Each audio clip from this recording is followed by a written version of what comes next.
licencias vinculadas con la salud mental, licencias psiquiátricas, concretamente como se presentó. Y esta es una vieja discusión que se viene dando, primero porque en algún momento el Consejo General de Educación dificultó el acceso a esas licencias, a ese derecho a muchos trabajadores, a tal punto que tuvieron que judicializarlo. Está en línea Estela Genesini, que es secretaria general de UDNAM, uno de los gremios que acompañó esos procesos de judicialización para que los y las docentes pudieran acceder a esas licencias. Estela, muy buenas tardes, ¿cómo estás? Alicia Rivas te saluda. Buenas tardes, Alicia, ¿cómo estás? Muy bien, muy bien. Un poco con ganas de querer entender un poco también esta difusión de por qué ahora aparece esta información y cómo ustedes vienen trabajando para garantizar que las trabajadoras y los trabajadores que necesiten una licencia puedan acceder a ella, digamos, ¿no? Sí, la verdad, Alicia, hay un proceso allí, porque cuando nosotros leemos la información que fueron otorgadas más de 2.400 o 2.600 licencias psiquiátricas, la verdad que no entendemos, ¿no?, cómo algunos pueden conseguir esa licencia y otros no, ¿no? Y en ese sentido nosotros hablamos desde el espacio que nos corresponde y al que llegan reclamos de colegas que reciben el denegado por parte de Salud Laboral Docente del Consejo General de Educación, ¿no? Esto un poco, Estela, porque pareciera que cuando cuentan estos casos o estos números, pareciera que es re simple acceder a la licencia y que hay muchos docentes que por cualquier cosa se sacan una licencia. No, esto no es así. La verdad que a mí me llama mucho la atención el número, porque la verdad que cuando el colega solicita una licencia psiquiátrica recibe el denegado, ¿no?, por parte de Salud Laboral, con el agravante que en la reunión de médicos, digamos, ¿no?, en la junta médica, esa es la palabra, que hacen la evaluación del paciente, no hay un psiquiatra, ¿no? Y muchas de las personas que vienen al sindicato y por los que nosotros fuimos a la justicia, vienen con el certificado médico y el tratamiento de un psiquiatra, digamos, ¿no? Entonces, mínimamente necesitaría la evaluación del otro lado, que obviamente el patrón tiene toda tiene la obligación o el derecho de hacer una junta médica, pero mínimamente en ese equipo docente debiera figurar un médico especialista en el tema, ¿no? Que no ocurre eso, que no existe en salud laboral, y que hay una psicóloga que le dice si le damos o no le damos, ¿no? Generalmente, por lo menos los casos que nos tocan a nosotros, les dicen no les damos la licencia psiquiátrica, salud laboral no otorga ese tipo de licencias, bueno. Y la verdad que la gente que viene al sindicato viene con una necesidad extrema, vienen con tratamientos, vienen en una situación que obviamente es una irresponsabilidad muy grande del consejo mandar a esa gente a la escuela, digamos, ¿no? Además con situaciones de hasta podríamos plantear de violencia institucional cuando se enfrentan con un panorama en el que no les creen o no les quieren conceder las licencias, digamos, ¿no? Pero además no creen en lo que escribe un profesional, digamos, ¿no? Porque si el profesional está evaluando al paciente, está recomendando algún tipo de licencia y está medicando en muchos casos a ese paciente, ¿cómo el Consejo va a rechazar? Por eso es cierto lo de la violencia institucional, pero además violencia hacia la comunidad educativa, ¿no? Porque más allá de la violencia hacia el enfermo, que doblemente se siente violentado, es la violencia hacia la comunidad educativa, porque la verdad que manda a la institución a una persona que no está en condiciones ni de convivir con sus colegas, no está en condiciones de convivir con el equipo directivo, no está en condiciones de convivir con los chicos. Yo me acuerdo en una oportunidad que un docente desesperado, así en en un rasgo de desesperación me dijo en la oficina: Estela, por favor, sacame del aula porque yo voy a terminar tirando a un alumno por la ventana. Imagínese el nivel de estrés, de angustia y de enfermedad que tenía esa persona, ¿no? Por supuesto, cuando escuchamos este tipo de testimonio, a nosotros nos asusta mucho.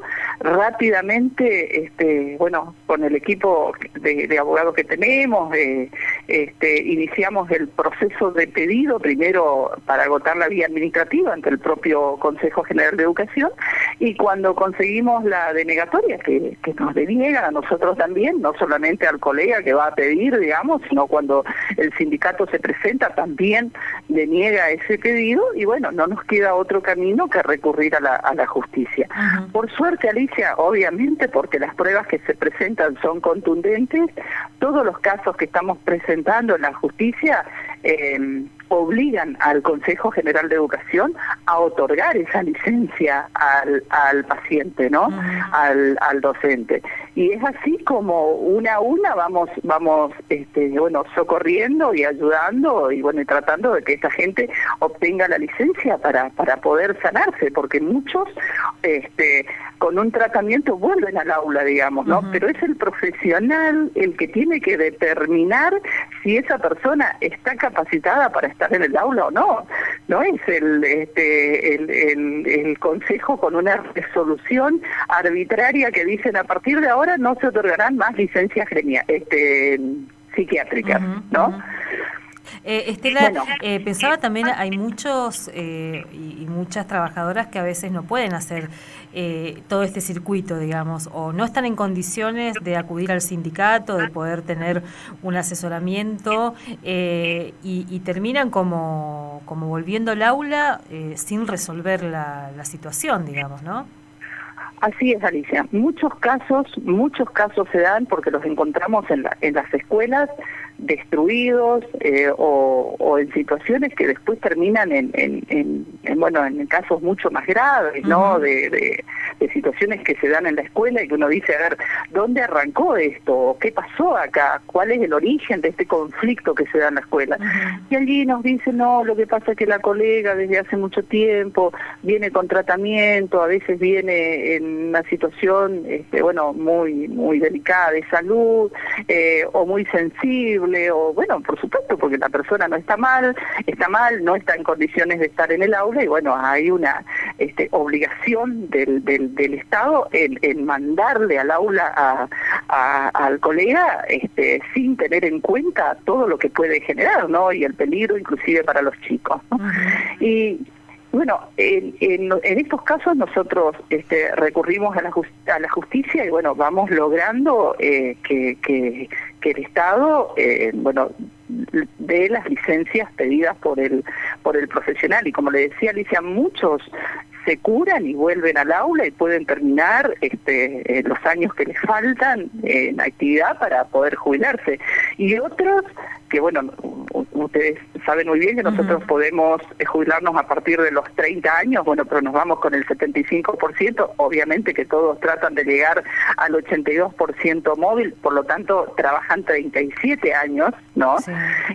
Pero algunos no tienen esa posibilidad porque, bueno, se chocan con esta pared que les dice: no les damos la licencia, y bueno, se tienen que jubilar o volver al aula o jubilarse, digamos, ¿no? Ahora, Estela, si uno mira los datos, ¿no? Porque pareciera son muchos los casos, debería haber como también una lectura un poco más integral de las autoridades, digamos. Acá debe haber algunas condiciones laborales, algunas condiciones de ese contexto en el que están dando clases y están tomando clases también los alumnos que necesita ser atendido de alguna manera, digamos, ¿no? O para no llegar a pensar que son patologías aisladas, digamos, de una persona que está enferma y no tiene nada que ver su contexto. No, totalmente de acuerdo, Alicia, totalmente de acuerdo. A veces les enferma justamente el contexto, ¿no? el contexto de necesidad, el contexto de violencia, el contexto que, bueno, nosotros repetimos hasta el cansancio, ¿no? Hace 20 años que gobierna el mismo espacio político, el mismo partido político, no le puede echar la culpa a gobiernos anteriores, digamos, y hay situaciones que en vez de estar siendo mejoradas, empeoran con el tiempo, ¿no? El tema de, la situación en las escuelas, la precariedad del proceso de enseñanza-aprendizaje, no solamente por el estado en que están las escuelas, ¿no? La situación edilicia. La falta de compromiso o la falta de acompañamiento del Consejo General de Educación con los colegas, ¿no? Los dejan solos en escuelas a veces muy vulnerables, con situaciones de violencia, en barrios muy carenciados, con muchas necesidades la familia, y la verdad que los colegas se sienten solos allí, ¿no? En muchos casos apabullados por esa realidad y por ese contexto, y bueno, muchos terminan enfermos justamente por esto que decías, ¿no? El contexto en el que están, el contexto en el que trabajan, y la falta de respuestas y la falta de acompañamiento del Consejo en este proceso, ¿no? Esta semana tuvimos un caso en la escuela 674, por ejemplo, donde, bueno, hay conflictos con una mamá, tiene 2 hijos ahí en la escuela, y una de las colegas ya tuvo que ir al médico, digamos, ¿no? Ya está con una licencia porque colapsó, porque dice no doy más, no aguanto más esta situación. Y es cuando uno se mete en la escuela, digamos, ¿no? Y empieza a ver lo que ocurre, y por qué la reacción de la madre, por qué la reacción del padre, por qué la reacción de la directora, por qué la reacción de la vice, qué pasa con los chicos, ¿no? Y nos damos cuenta que a lo mejor el conflicto arrancó mucho tiempo atrás, ¿no? Y ese acompañamiento, cuando yo lo llamo al presidente del Consejo, por este caso le digo, tuvo que llegar la sangre al río para que vaya el GPI a la escuela. Una escuela que hace 3 meses está en conflicto, digamos, ¿no? O sea, termina enfermándose la colega, son 2 colegas en este caso que están sufriendo allí algún tipo de violencia por parte de una madre, sin el acompañamiento, y la escuela encerrada en su conflicto, con muchas situaciones de carencia, de falta el padre reclama, por ejemplo, que la criatura se enferma en la escuela porque el aula es húmeda, porque no tiene la ventilación suficiente. Bueno, reclamos, digamos, que de alguna manera también viene haciendo la escuela y que no fueron atendidos estos reclamos, y bueno, ahora la situación explotó, digamos, ¿no? Claro. Pero recién ahora va el GPI a la escuela, digamos, ¿no? El GPI es el equipo interdisciplinario que va a alguna institución cuando en esa institución hay algún tipo de conflictos o diferencias o alguna situación que haya que mejorar o charlar o arreglar, ¿no? Bueno, este GPI tuvo que haber venido hace 3 meses, digamos, a esta escuela, ¿no?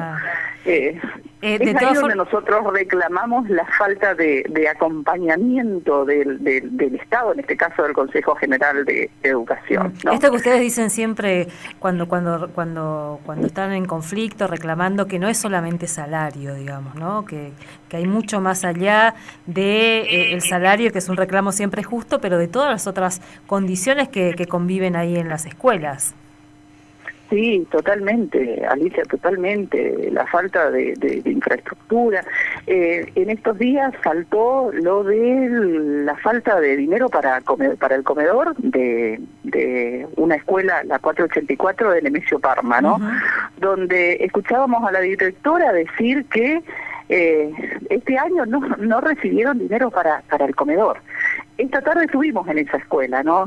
Y la directora hace pan casero con, donaciones de harinas, en rifa, juntan dinero en la comunidad y todos aportan, ¿no? Cuando sale esta información, yo le pregunto al ministro Zafrán qué pasa, ¿no? ¿qué pasa? Le pregunto también al ministro C2, ¿qué pasa con esa escuela? ¿Por qué no mandan el dinero? Bueno, allí la información que obtuve fue que 1.200 escuelas que tienen comedor se manejan con dineros provinciales y alrededor de 200 escuelas se manejan con dineros que vienen de Nación, ¿no? La Nación le entrega el dinero a la provincia para que distribuyan los comedores escolares. Bueno, este año la Nación no mandó el dinero para estas 200 escuelas. Le digo a Zafrán y al ministro C2, ¿cuánto cuesta que la provincia se haga cargo, digamos, del dinero, del alimento de los chicos hasta que llegue la plata de Nación? Pero primero tienen que firmar un convenio, y este convenio todavía no se firmó este año. O sea, una barbaridad. Estamos en junio ya, digamos, ¿no? O sea... Estamos en junio, la Nación ni siquiera firmó el convenio todavía, y después de la firma del convenio vaya a saber el tiempo que pase hasta que manden el dinero, y mientras tanto, ¿qué? Mientras tanto, ¿cómo viven, digamos? Mientras tanto, esa comunidad tan necesitada, ¿cómo lleva adelante un proceso de enseñanza-aprendizaje? ¿Cómo se...? A veces, para muchos chicos, esa copa de leche o ese almuerzo es la comida esperada, digamos, ¿no? Totalmente. En una provincia que nosotros decimos, salimos a hablar de la robótica, está muy buena la robótica, pero está muy buena la robótica en la medida que todas las otras escuelas estén en condiciones para dar clases normalmente, digamos, ¿no? No podemos hablar y hacer propaganda y decir que somos los primeros en el país o en Latinoamérica, digamos, por tener los adelantos tecnológicos en una o dos o tres escuelas de la provincia, cuando tenemos escuelas que se caen a pedazos y que los chicos no reciben la plata para el comedor. Ya ha pasado medio año, digamos, ¿no? Estela, bueno, queremos agradecerte este tiempo y esta posibilidad de pensar esta información que se difundió de esta manera, un poco más en contexto, digamos, ¿no? Y empezar a problematizar esa comunidad educativa que a veces, lamentablemente, enferma, evidentemente, ¿no? Así que muchas gracias, Estela. Gracias, Alicia. Un abrazo. Un abrazo, hasta luego. Estela Genesini, secretaria general de UDNAM, y contándonos esto, porque la información que aparece ahí, con la cantidad de casos, así como 800 docentes recibieron licencias psiquiátricas, es como una información que interpela, y en algunos casos decíamos, bueno, es como para empezar a mirar esa problemática un poco más profundamente, digamos, ¿no? ¿Qué es lo que nos está diciendo ese dato? Y después esto que ella también aportaba, no es tan simple para los y las trabajadoras que necesitan acceder a una licencia poder hacerlo, que es parte también de un circuito que es muy engorroso y que en muchos casos necesitan llegar, como decía Estela, a la judicialización para poder acceder a ese derecho. Así que bueno, ahí queríamos mirar un poquito este tema. 17:57, nos estamos yendo de este otro aire. Nos quedaron ahí algunas cositas para mirar hoy, pero lo dejamos para mañana. A esta hora de la tarde vamos a actualizar un poquitito datos del tiempo antes de irnos. Arrancábamos con 23 grados, tenemos 20 grados ahora. Para mañana vamos a arrancar con 16 de mínima, 24 de máxima, va a ir aumentando la temperatura hasta el jueves y después el viernes de nuevo.